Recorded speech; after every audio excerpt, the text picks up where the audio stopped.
What is up, you guys? Kogi here again, and this time I want to give you guys a build that I made in the Party League that I kind of just updated for 3.16, and basically it's around the same thing. The only real difference is I had to just change it for the masteries, and in this case, you know, we dropped dodge obviously because they removed dodge, which is admittedly probably a mistake, and now we have spell suppression, which is what kind of we build into, and it's basically the same amount of damage, same amount of HP, basically like only like 50 HP difference, and overall it's still a very good build, and I want to share it to you guys.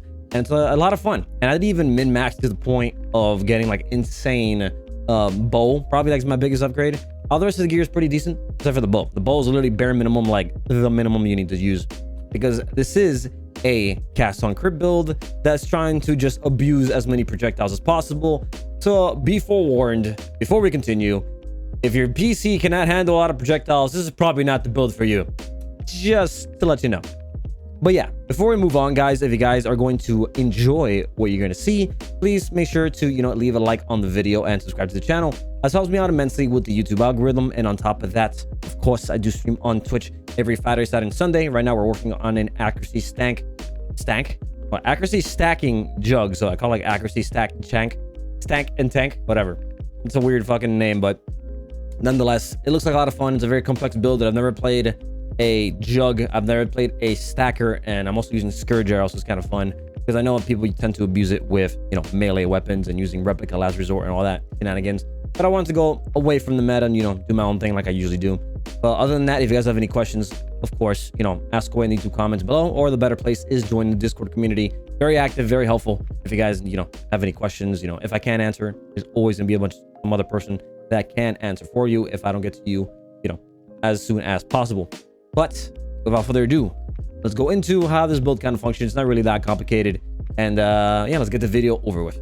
And a very big thank you to my editor, Ichigo, for, making the video you're about to watch. So if you guys want to support him, his link is down below. Without his assistance, it'd be so much harder to get these videos out on a timely basis. And even then, I'm still pretty tough. But, he always makes sure that I have the ball rolling. So if you do want to support him, like I said earlier, the link is down below.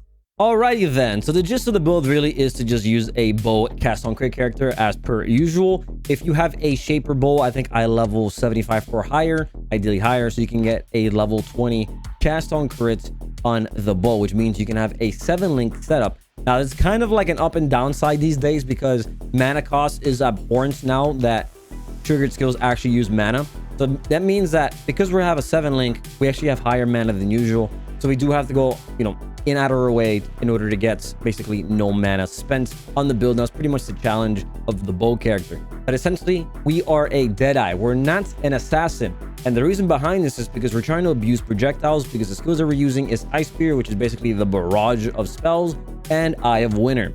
Eye of Winter is kind of interesting too because even though the additional projectiles don't affect the actual eye that comes out, it does affect the little shards. And as a Deadeye, you also get chain, so those little shards can chain off the Hydrosphere that we do plant with another trigger with our helmet using Asenath's chant. I believe it's called Asenath's chant. Let me just double check real quick. Yes, Asenath's chant. And yeah, the original was Asenath's mark, excuse me. So it's a helmet that, any spell that you link up on your helmet, if you attack with a bow, it will cast that spell.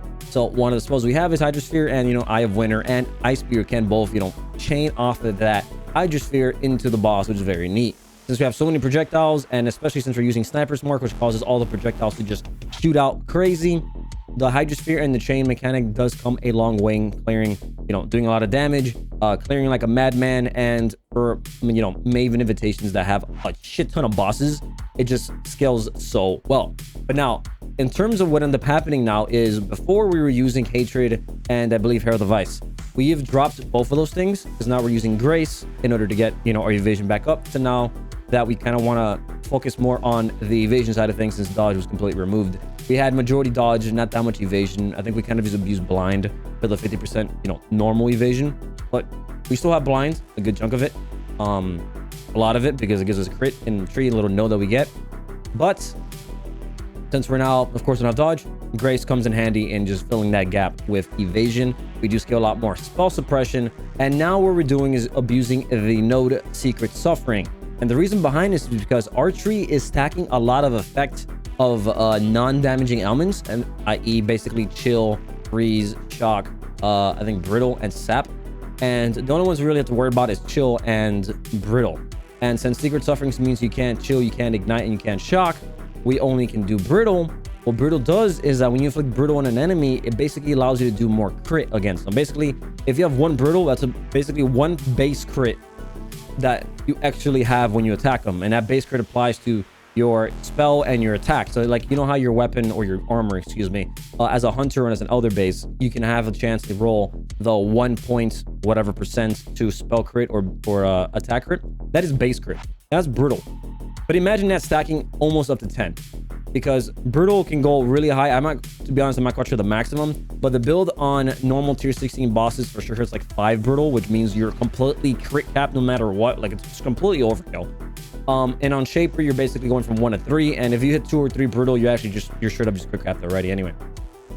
But it does mean that we do lose, you know, chill and things like that, and that becomes an issue because we are using Pandemonious, and Pandemonious means that you penetrate 24% of the enemy's cold resistance if they're chilled. And the way that we get that damage back really is just using summon skitterbots. And using summon skitterbots is those little robot looking things, little, I guess, spiders. And one chills and one shocks. So basically allows them to take extra damage, and then they will chill them, which means I still get the penetration from Pandemonious, which is kind of a neat setup, right? So that's pretty much the gist of that. We basically have a 7-link bow with Ice Spear and Eye of Winter, and then in our helmet with Asenath's Chance. We actually have to link Inspiration to both trigger setups in order to have the mana cost down. I'll cover over that when we go over the gems. But we also have, you know, Sniper's Mark, which is our main damage sword, which is stupid as hell. Hydra Sphere, and then of course Frost Bomb, just to lower the regeneration rate of bosses. And it is a bigger cold exposure than Hydra Sphere by 5%. So I said, figured, you know, might as well keep it. You know, it's kind of neat. And that's pretty much the gist of that. The build is that self-explanatory. We stack a lot of minus mana cost through both our rings, a replica, and just using inspirations. And then we also have to get a lot of mana gained on hit. And it's neat to know because there's now a node on the tree that they just added called Clever Thief, which basically they added attack damage and leech, life and mana leech, which is so fucking good. Finally, outside the duelist area in the ranger tree, and it's not physical leech, it applies to every single damage source, chaos, elemental, fizz. Totally needed like years ago, but whatever, they do it now. But the neat thing about that is that we don't leech, but the node before it, the little small node, is actually mana and life gain on hit by your attacks. So that does go a long way in helping you. And a way to get insane amount of survivability is we abuse the Vitality Watcher's Eye. We have a level 1 Vitality, and the Vitality Watcher's Eye gives you 24 life gains, or is it, the roll is 20 to 30, so you can divine it higher, but let's say like, you know, a good amount, so 20 to 30 life gain on hit for each enemy hit while affected by Vitality. If you haven't realized, it says for each enemy hit, that's it. Not by attacks, not by spells, by anything. So basically every projectile from your spells that hit, every single freaking attack that we shoot, every single little hit, we gained life back. So that means basically we have like instant leech because it really just covers so much life. It's absolutely insane. And it's basically just the way it works, right? So the only other issue is basically just sustaining mana. And we sustain mana through, of course, that, you know, mana gain on hit from the tree. And we do have a Shaper ring that just has mana gain for each enemy hit by your spells. And that's literally it, with some life and res and a little bit of int. It's not that hard to roll. You just got to get like caster. So you want to get a Shaper ring Reforged caster. You might get lucky and even roll Assassin's Mark on it. It's not necessary at all because actually doesn't fit at all because we're already using Sniper's Mark. Keep in mind, do not use Assassin's Mark. It does not gonna help your build because we have so much crit anyway. And the rest of the tree is just basically like, you know, Cold Pen and things like that. And that pretty much covers it. Like, that's literally the build. If anything is unique, is that we're using a Maloney's Mechanism, another trigger cool item that is a quiver that actually has 3 sockets. And a cool way to abuse this quiver, it says you trigger a bow skill when you attack with a bow. So since we're using Tornado Shot to then hit, and that was basically doing the cast on crit to cast a spell, every time we attack, we're also triggering this quiver, which has Frenzy. And Frenzy, when it hits, it gives us a Frenzy charge. So basically, we're getting 3 Frenzies from this. On top of that, we have Divergent Ensnaring Arrow. Now, Divergent Ensnaring Arrow actually makes ensnaring enemies take 10% increased spell damage at 20% quality. And then on top of that, we have a Power Charge on crit. And the Power Charge on crit basically means that every time the ensnaring arrow hits or the frenzy hits, and since we have so much crit chance, we're gonna get a power charge back majority of the time because it's a 50% chance. So basically, this quiver makes us do more damage, attack faster to the defense charges, gives us power charges for more crit, and makes them take increased damage from the ensnaring arrow. It's a pretty insane setup, and it is a bit expensive, but it's totally worth it since, you know, there's not a lot of quiver things that can work for spells. But that's pretty much it. So without further ado, let's go into a boss montage, and then we'll go into the nitty-gritty details. So I'll see you guys right there.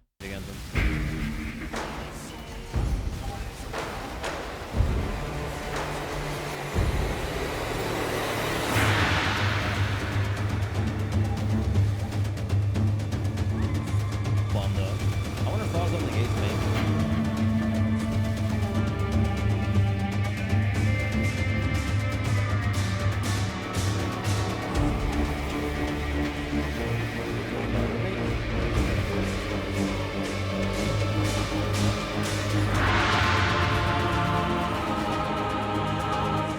Kill him, please. No.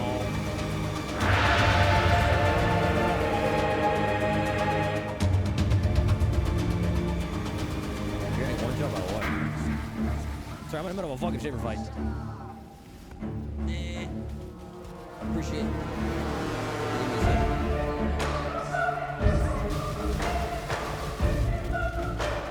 You're dead already.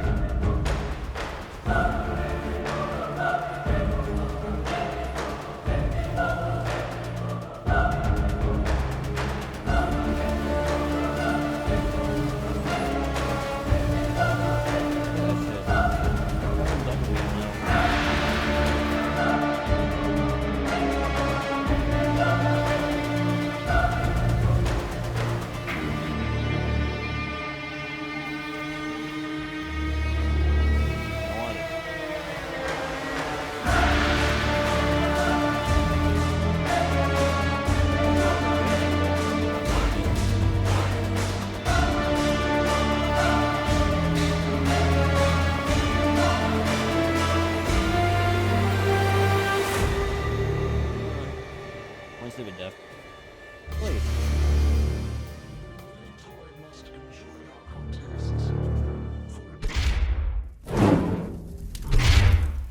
Now welcome back, guys, into the detailed section of the build, and the character is called Stormrain Spam because there was a revamp on my first Stormrain character. I basically turned him to this one because they were both dead eyes anyway, so it just made it a lot easier. But this happened, you know, last league, whatever the case may be.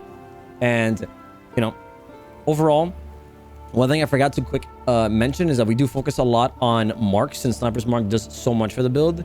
We have increased effect of marks, and the reason why marks are so important is because most bosses have less effect of curses or like hexes, but not for marks. So marks have the full effect on all bosses, which makes them really strong, and that's why they're only limited to one.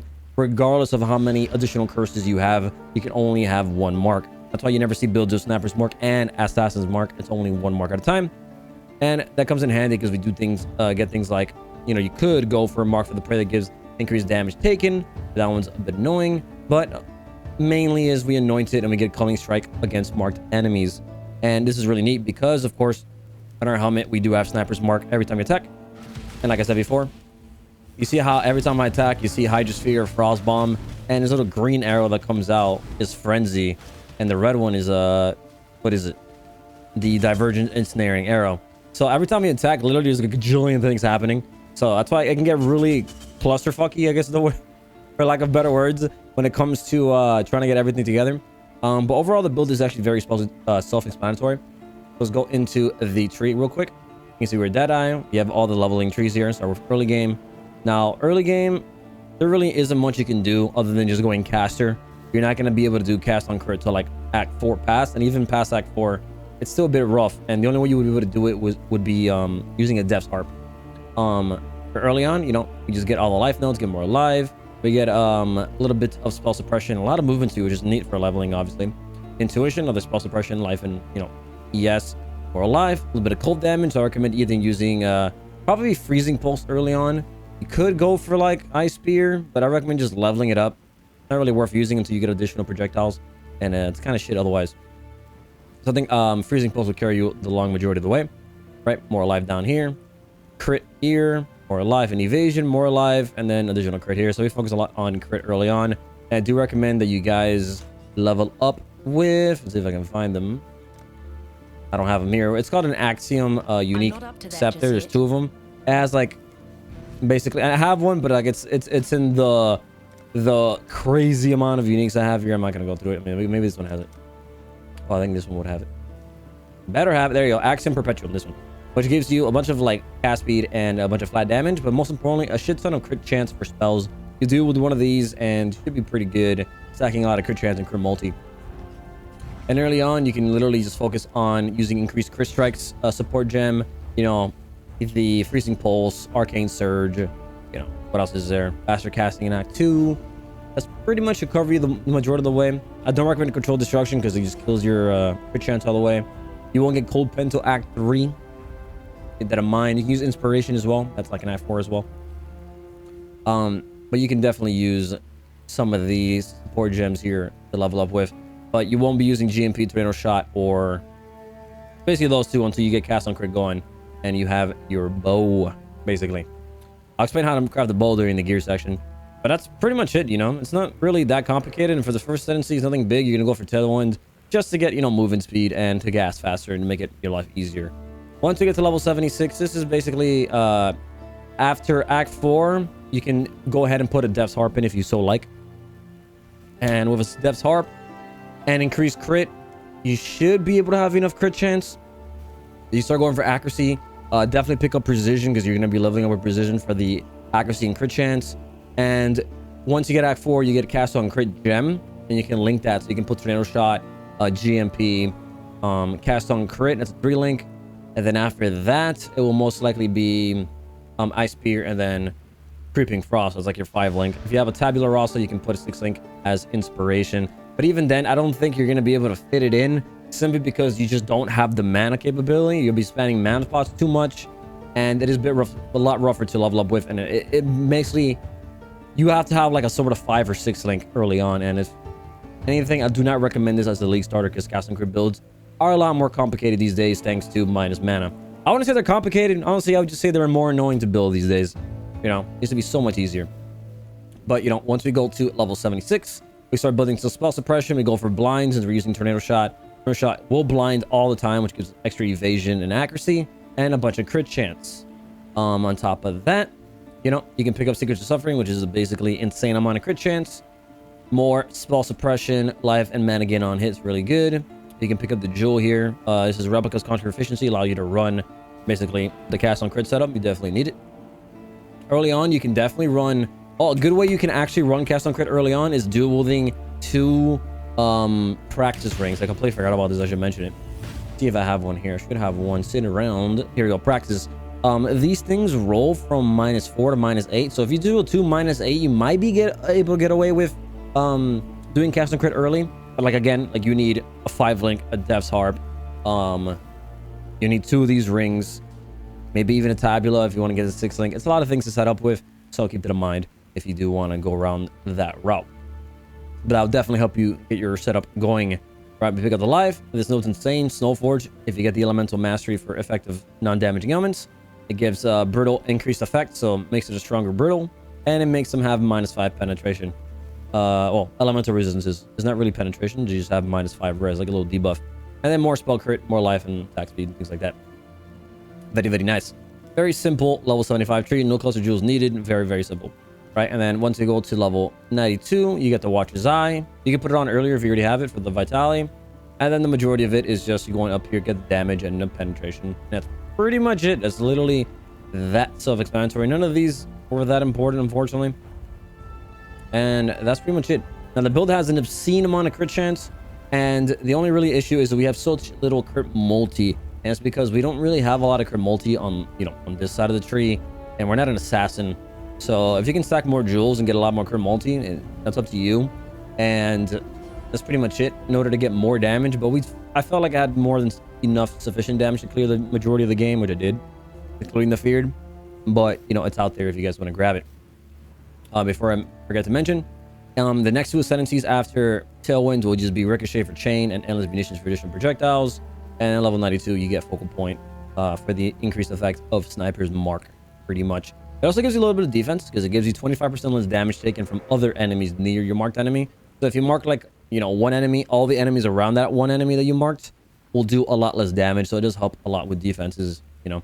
But if you mark a boss, the boss won't do less damage. Unfortunately, I kind of hate that, but you know, it is what it is. And let's move into the tree, and let's go right into the gear.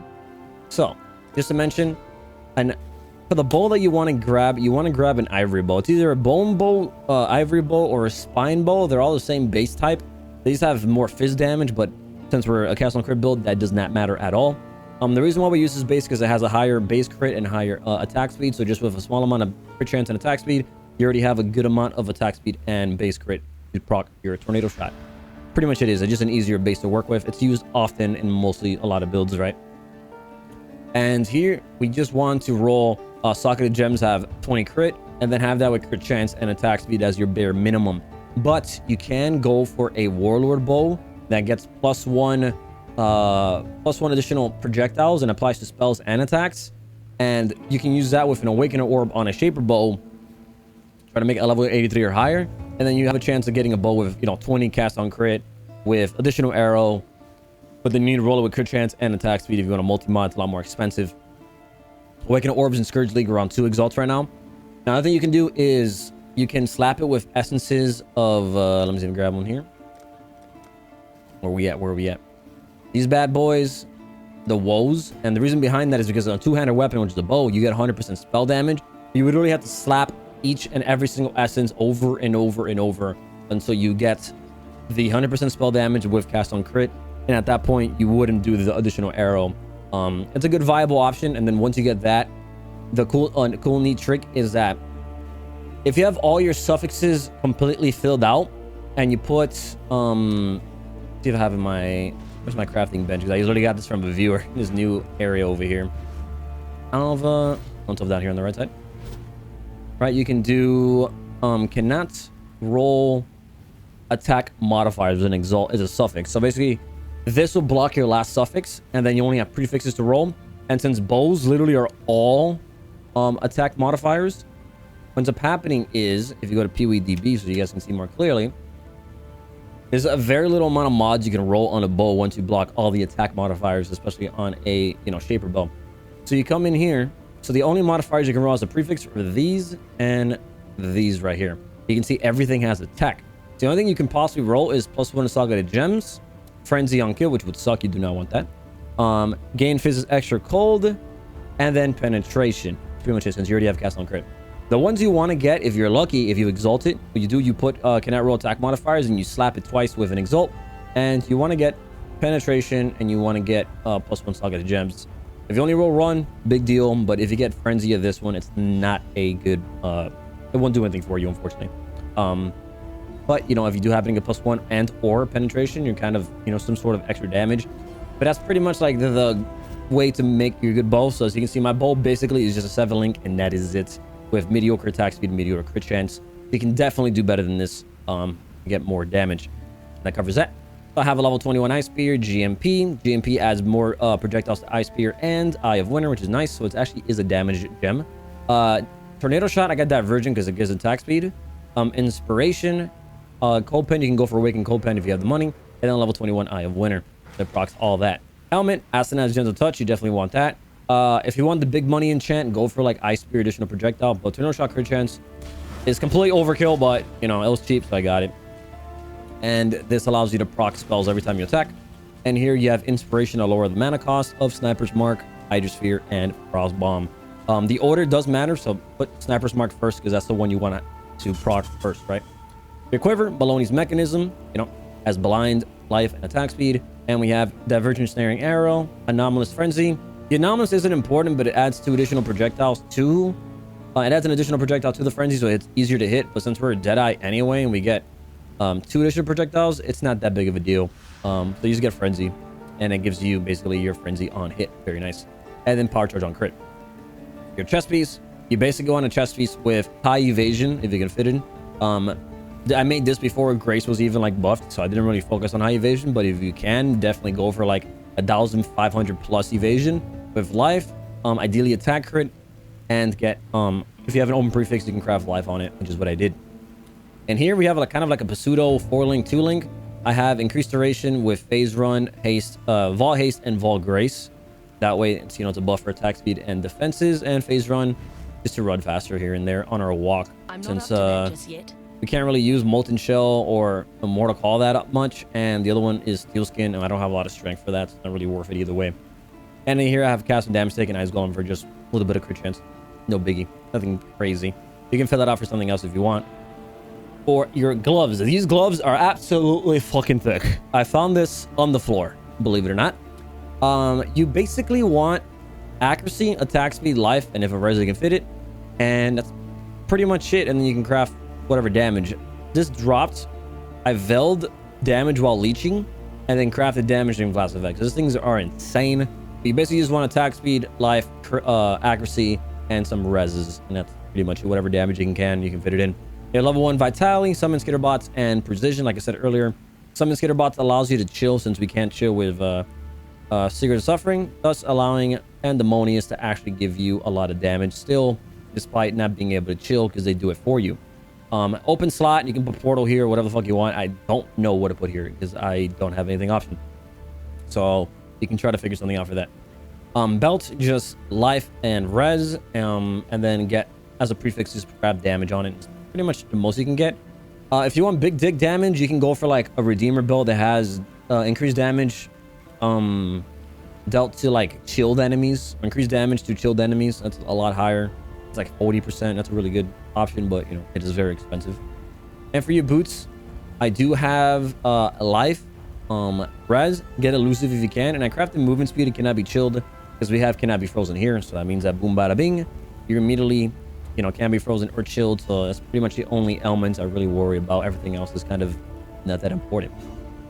Right, as for your rings, we have here just a regular ring with just strength because I needed it, life, fire res, and make sure you have an open prefix or minus mana cost.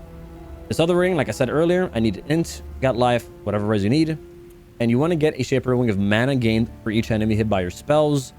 If this can fit it in by itself, you can probably drop the ring, but I don't think your attacks is enough. I believe the spells need to also give you mana in order for it to fit in a build like this on a 7 link. Keep that in mind. But if you can find a way to take it out, be my guest. But I'm pretty sure you need it. And then, of course, open prefix for -7 mana cost. You know, so we have this -7, that -7, and then the replica conquer efficiency give you -9. On top of all the inspirations, and that should run it with all the, you know, mana and life gain on hit we have. And of course, amulet pandemonious, insane amount of damage, and put elemental modifiers so the penetration goes from 20 to 24. And we'll use, like I said earlier, we allocate mark for death for calling strike. For our flask real quick, we have a quicksilver movement speed, a life flask, instant ideally, because we have so much instant recovery from leech anyway, so you want this to make sure like you don't get one shot. With bleed immunity, you want a diamond flask with increased effect, and surgeons ideally with crit chance. This is legacy, but it's the same shit as we have now. Crit chance no longer is from the bench. You can actually just roll it, so it's a bit harder to get. You want the 20% chance to get a flash charge with crit and then put increased effect on it. Get a bot of faith if you can fit it in. Otherwise, use a wise oak. Make sure your cold res is your highest though if you use a wise oak. And then dying sun for an insane amount of, what do you call it? Projectiles, and put increased charges on it. And that'll be help you a lot there. That's pretty much the gist of the flasks. And then Pantheon, like I said before, it was branking with Shikari. And for your bandit, you want to help Alira for the multi mana region because you're needed. And what is it? 15% to all res. This is very neat. Quick note, enchantment on boots. If you can get 10% penetration, please do. It goes a long way for damage because you're probably gonna need it. And that pretty much covers everything, you know. Very self-explanatory, not too complicated of a build. I just wish I could get more crit multi on the build ideally, but you know, it is what it is. If you have the money throughout this build, go ahead. It's a lot of fun, and the amount of chains means you can literally devour like so many builds, because this is a true bow build because you're not really melee range or point blank. You're actually shooting from afar, so you really want to be the mid-range to long range distance. And it's basically a move and shoot build. There's no extra buttons that some my builds tend to usually have. It's really just run around and shoot, and all the triggers will do everything for you, and that's pretty much the basics of it. So yeah, let's go right into an outro, and I'll see you guys later. And with that, guys, that pretty much sums up everything. The build in itself is not really too complicated once you get all the little pieces, you know, the mana and life gain on hit, the cast on crit bow, all the trigger uniques and things like that, and stacking a lot of minus mana cost. Overall, it's not that complicated. The tree is super simple, and I wish it was probably more exciting. Overall, though, I'm kind of disappointed how evasion feels compared to armor. Like, the minute that you see a, you know, something with extra fizz damage or do substantial extra fizz damage, a lot of those stacking against other rares, if you get hit, you almost get one shot because it's not really mitigation. Because on top of that, Wind Dancer kind of got shit on, and Wind Dancer is kind of bad now. I'm not a fan of it either. So it doesn't really leave a lot to stand for evasion. But you know, it is what it is. We are Deadeye, we are gonna skill evasion, and we tried our best to get as much. So I would recommend that you do try put the extra effort, since I made this last league, not this league, to get more evasion on your gear. You know, not that weird armor evasion that I have on my boots and my gloves, and try to get a lot more than 800 evasion on your chest piece. Pretty easy to do these days. Just reforge defense on harvest or using fossils and things like that. Just try to get lucky with them. I believe in essences would work, you know, things like that. So, you know, with that, guys, I hope you guys enjoyed the video. And of course, if you have any questions, please let me know in Discord or YouTube comments down below, and I'll catch you guys in the next cool deep build or, you know, detailed guide or whatever the case may be. And have a good one. See you guys around.